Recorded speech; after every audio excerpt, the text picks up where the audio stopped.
வணக்கம் நண்பா. எங்கள் தோட்டத்தில் கேந்தி பூ போட்டிருந்தோம்.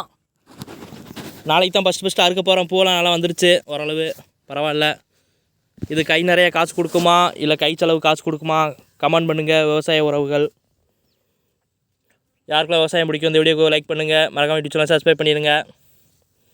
பூ நல்லா விரிஞ்சிச்சு. இதெல்லாம் சாமி மாலைக்கு கட்டுவாங்க அதிகமாக. அந்த சாமி அந்த திருவிழா தை அது மாதிரி சொல்லுவாங்க. அந்தந்த மாதங்களில் நல்லா விலை போகும்னு சொல்லுவாங்க. மற்ற மாதத்தில் ஆவரேஜாக போகும்.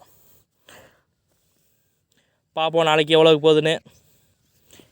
இந்த பூவோட மதிப்பு தெரிஞ்சவங்க கமெண்ட் பண்ணுங்கள். ஒரு கூறு எவ்வளோ போயிட்டுருக்கு உங்கள் ஊரில், உங்கள் மாவட்டம் எந்த மாவட்டம்னு கமெண்ட் பண்ணுங்கள். வாட்ச் பண்ண அன்றைக்கி நன்றி பாஸ். நெக்ஸ்ட் வீடியோவில் பார்க்கலாம்.